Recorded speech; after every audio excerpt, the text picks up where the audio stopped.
Siyempre, meron naman gano'n. May dumadating tayo doon na parang mawawasak ka ng pag-ibig, madudurog ka. Pero it's up to you kung sasagarin mo, kung patuloy mong hahayaan na wasakin ka o durugin ka ng pag-ibig. Or parang, di ba?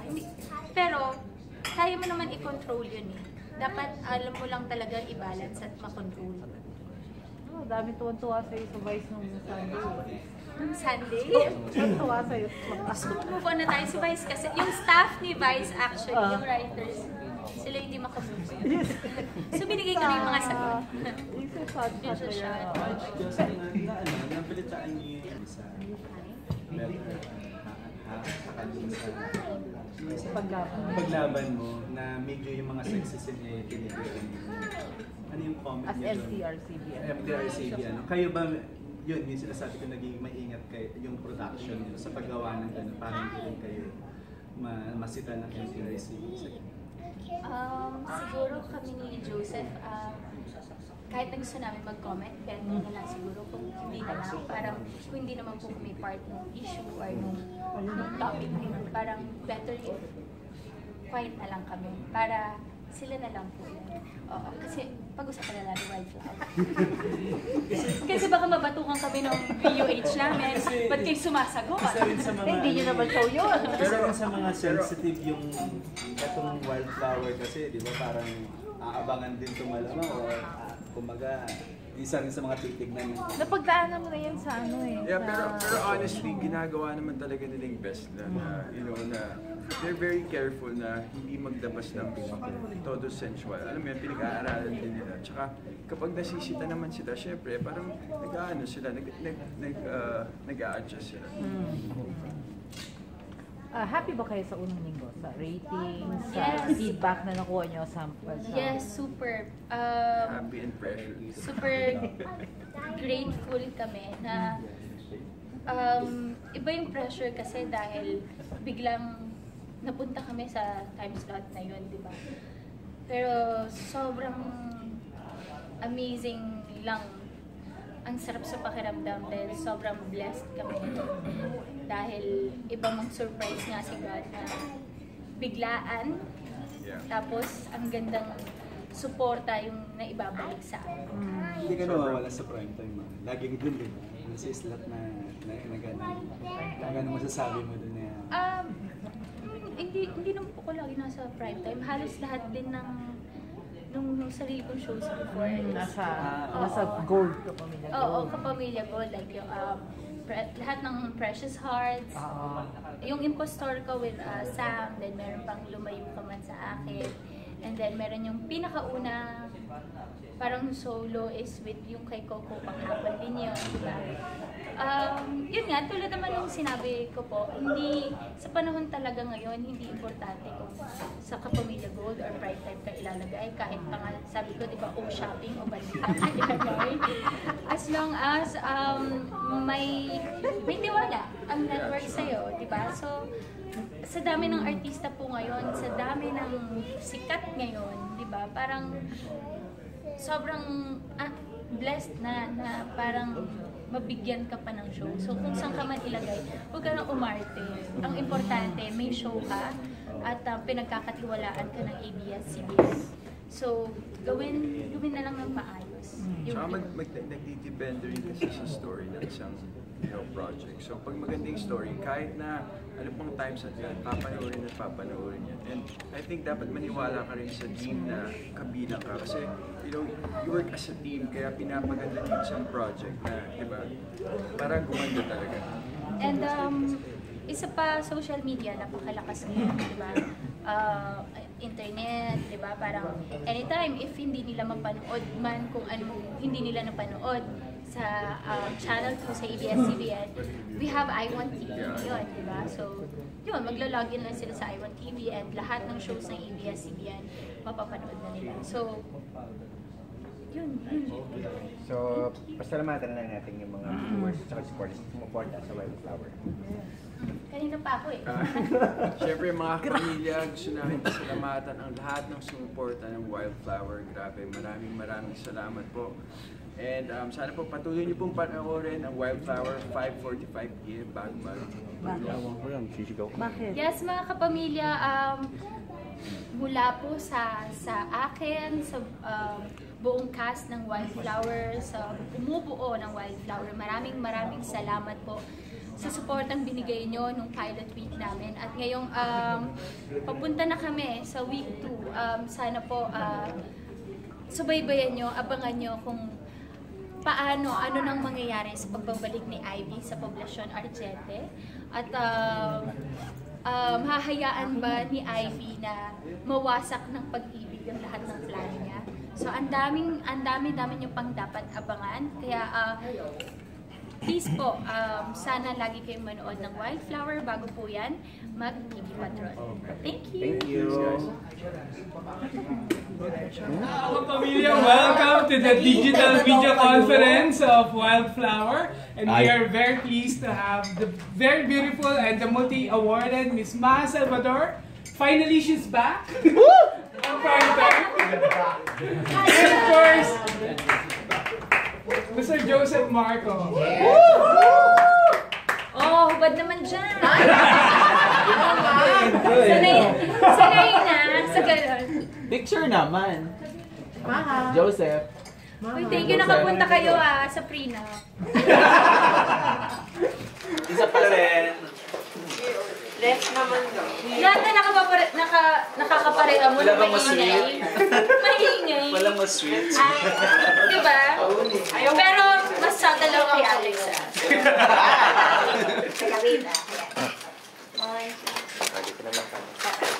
Left daw ulit. Joseph, ito dito. Here. Tapos na. Center po, center. So ganito ang plano natin. Ay, ganda para mag-Victoria. Tawag namin kayo. Here. Pagplanuhan na yung wedding. Kailan ang kasal? Depende sa writers kung kailan nila isusulat. Mads, isa pa, dito naman sa akin. If you want it. Yun, no? Okay, thank you. Okay, ako na magtatanong. Ang original. Ay, walang iba, kundi ang original Wildflower na si Jude Garcia. Ano ba? Sorry! Sa panyo kayo tumingin. Panyo! Ang ganda ng mga burda. Ang ganda ng Sa panyo kayo tumingin. Grabe siya. Ano ba pang talo? Jude, magtanong ka na. Wait lang. Teka, panoorin ko na natin. Nakatuto. Saan ka nakatingin, Jude? Dito sa dalawa. Dalihan po natin, malapit na mag-Wildflower. Go, Jude. Question kay Maha at saka kay Joseph. Kumusta yung pagtatambal ninyong dalawa? How do you find your first team up Okay together? naman yung progress ng pop. Progress. Happy ako sa progress ng Ng team up? team up. Ako, exciting. Kasi sabi ko nga, first time ko makatrabaho si Joseph and excited ako sa kung ano ang kaya naming ibigay pag nagtambal kaming dalawa. Kung anong klaseng chemistry to the highest level ang pwede namin ibigay. And yun, parang ngayong nag-uumpisa pa lang kami sa set, nagkakapaan, but I'm getting there. Mga malisyosa. Kinakapa ko yung abs. Okay, Joseph. Yes? Tawa ko ng tawa. Parang interesting for me kasi yun nga, first time ko rin makawork si Ma and nag-look forward talaga kung saan mapupunta yung tambalan namin.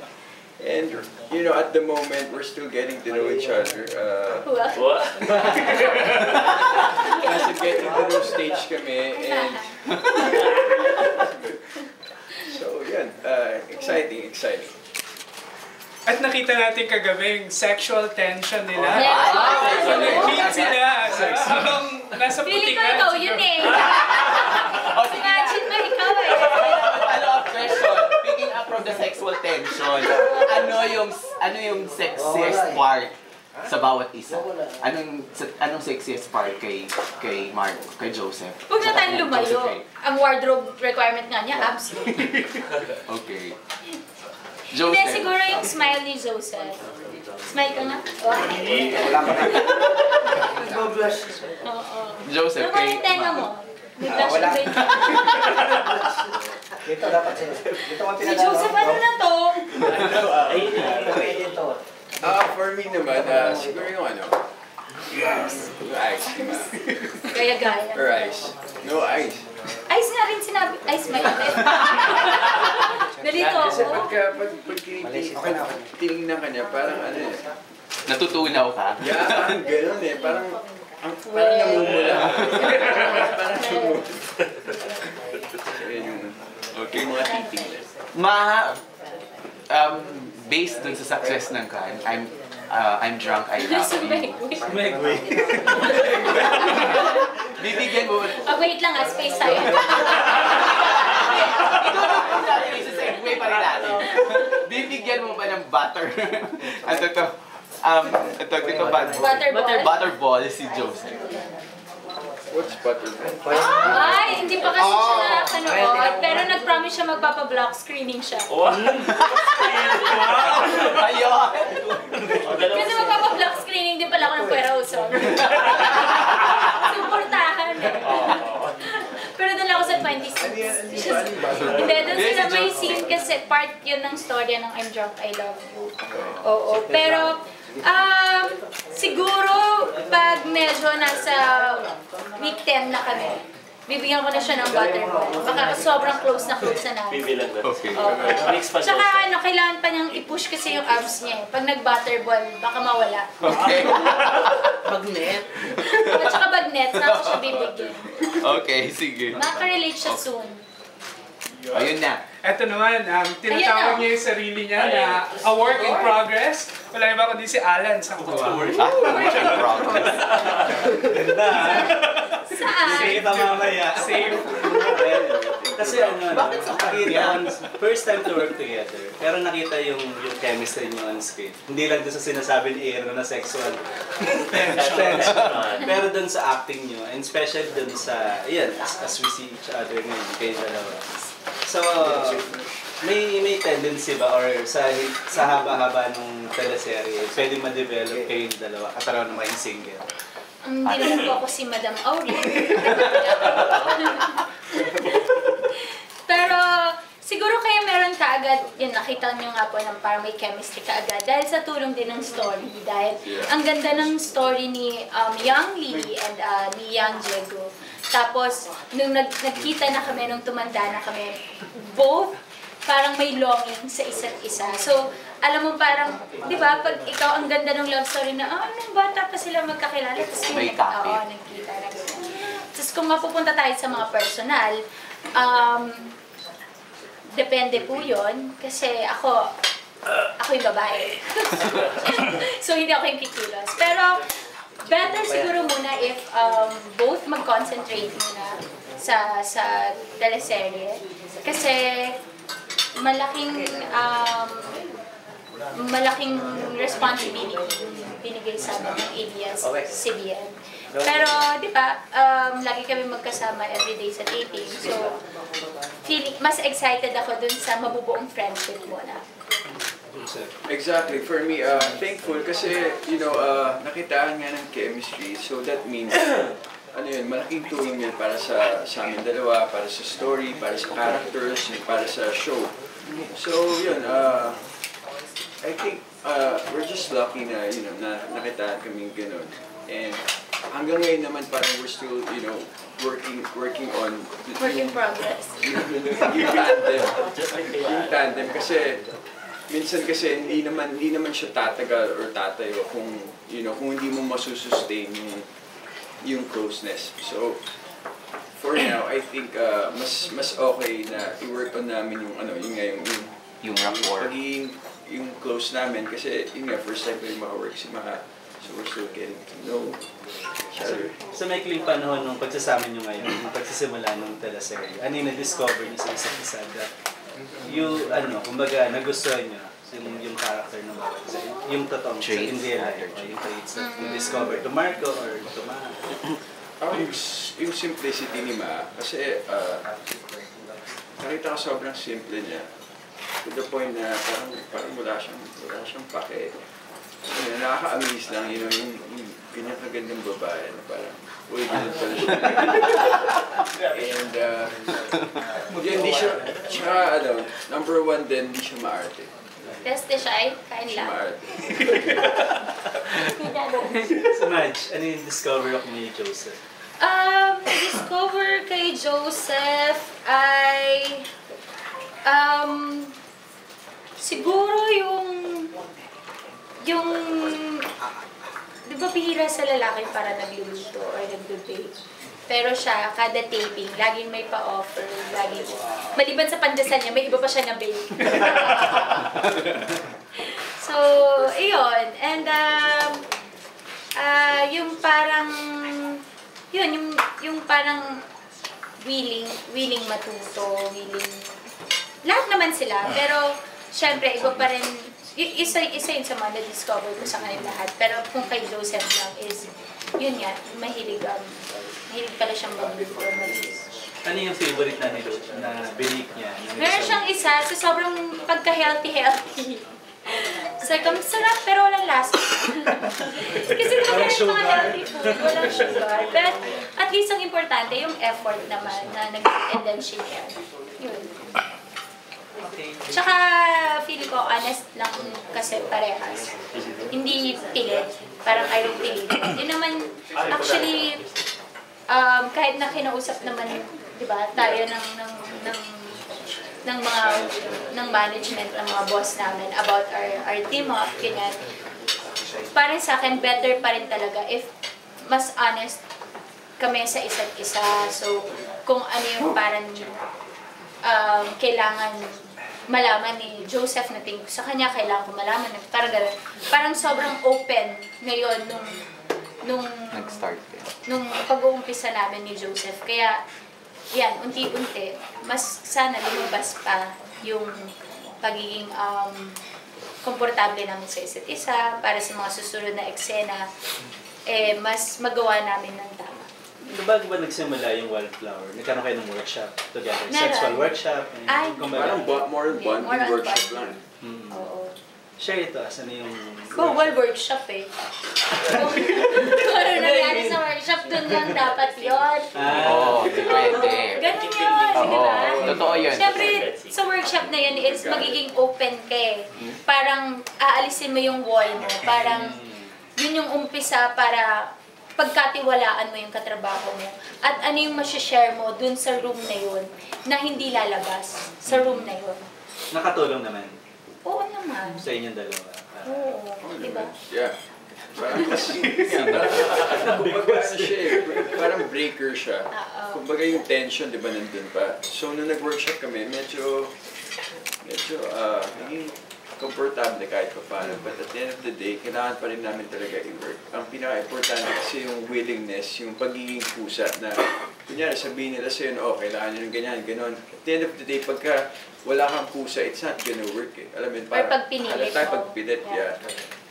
Last to Joseph, kung isang wildflower si Ma, anong klaseng bulaklak ka sa'yo? Bakit? Ano? Oo, anong klaseng bulaklak? Ilang mga klase ang wildflower? I-google na. Anong species? Kasi sabi niya, Anong species? anong klaseng wildflower? Anong klaseng flower? Sorry. Akala ko ako yung puyat. Okay. Anong klaseng flower? Oo. Kasi ikaw sa Vice Ganda, chicharon bulaklak ka. Oo. Yung masarap pero masakit sa bato. Bawal. Bawal. Ha? Bawal. Bawal. Kasi kailangan ano, Moderate. Oo. Moderation. konting-konting mga... Tikim-tikim lang. Tikim lang. Yan. Anong Pero ano, Bawal pa kasi puputok yung batok ni Ivy, hindi makakapagiging. siguro, sunflower. Wow. Because every time I see her, it's like she brightens up my day. Wow! Sa kanta yun eh. Anong comedy doon? You brighten his days. Ha? Thanks.